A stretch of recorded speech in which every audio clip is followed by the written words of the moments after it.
पीछे राम जी दौड़ते हैं, रघुनाथ जी दौड़ते हैं। अच्छा कैसे दौड़ते हैं?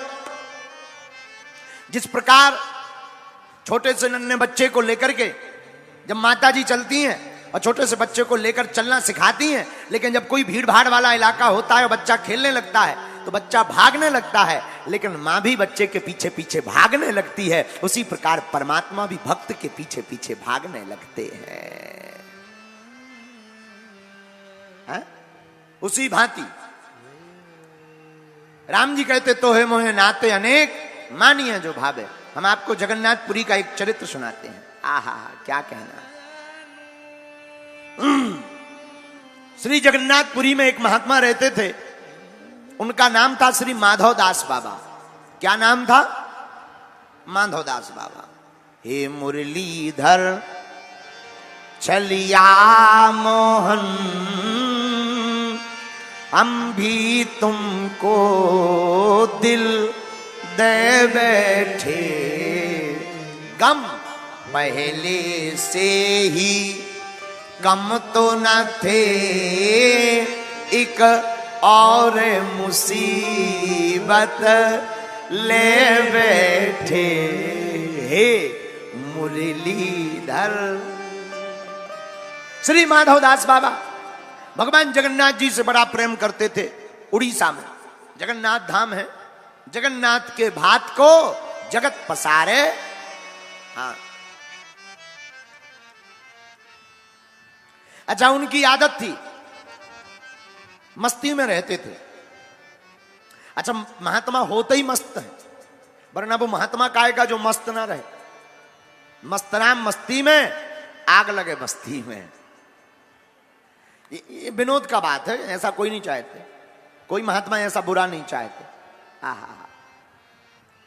एक बार क्या हुआ कि माधवदास बाबा को शरीर में पीड़ा हो गई, इतनी तेज पीड़ा हुई कि अब तो चलते फिरते बंद हो गया, बीमार पड़ गए। लेकिन जगन्नाथ जी से प्रेम करते थे तो आसपास के शिष्य आने लगे, महाराज हम आपकी सेवा कर दें। बाबा सबको हटा देते, नहीं नहीं नहीं, हमारे ठाकुर जी है, सब व्यवस्था हो जाएगी, तुम जाओ जाओ जाओ, मत रहो यहां। किसी को भी नहीं रखते थे, न सेवा करवाते थे। आहा। एक बार शरीर में इतना दर्द उठा कि अब तो चल नहीं पा रहे, रोग बन गया। अब तो नित्य क्रिया भी लेटे लेटे पलंग के ऊपर करने लगे, इतनी सामर्थ्यता नहीं रही शरीर में उठने की। आंखों में आंसू, भगवान जगन्नाथ जी का ध्यान और पड़े रहते। आहा हा, भगवान से नहीं रहा गया। भगवान नन्हे बालक का भेष बनाकर कई दिनों तक माधवदास बाबा की सेवा की। जब एक दिन थोड़ा होश आया माधवदास बाबा को, हाथ को पकड़ा ठाकुर जी का, बोले भैया तुम कोई साधारण बालक तो हो नहीं, हमें लगता हमारे ही ठाकुर जी हो, आप हमारे ठाकुर जी हो। सोई जगन्नाथ भगवान प्रकट हो गए। बाबा कैसो है अब तू? माधवदास बाबा बोले महाराज हैं तो ठीक, पर नरक जाएंगे। किस बात पर? अरे आप हमारी सेवा करते रहे तो भला स्वर्ग मिलेगा क्या? भगवान सेवा करते रहे तो नरक ही मिलेगा। लेकिन ठाकुर जी एक बात समझ में नहीं आई। क्या समझ में नहीं आई बाबा? जब आप भगवान हो, सबकी पीड़ा हर लेते हो, तो आप हमारी सेवा क्यों करते रहे? हमारी पीड़ा ना हर लेते? चुटकी बजाते रोग ठीक हो जाता।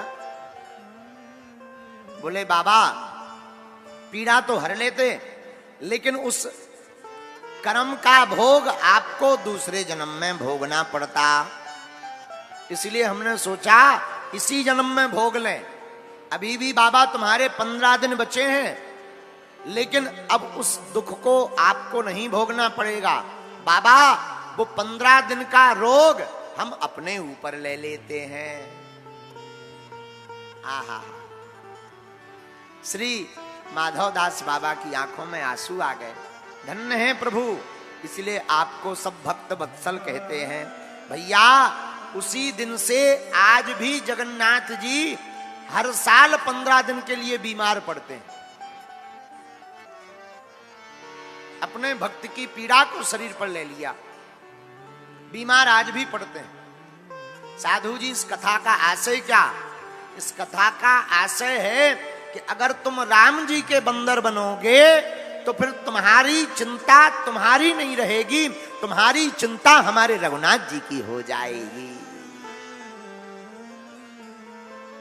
पर आप तो एक चौपाई गाओगे, गोस्वामी जी की वो चौपाई भी बड़ी अच्छी है।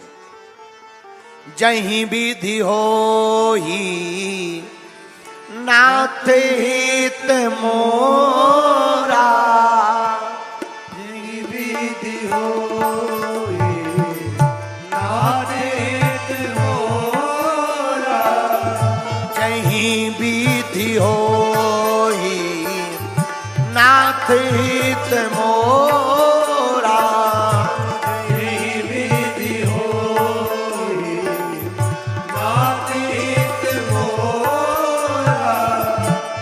करहूं सुबेगी दास में तोरा, करहूं सुबेगी दास में तोरा, करहूं सुबेगी दास में तोरा, करहूं सुबेगी दास में तोरा। श्री राम जय राम जय जय राम, श्री राम जय राम जय राम।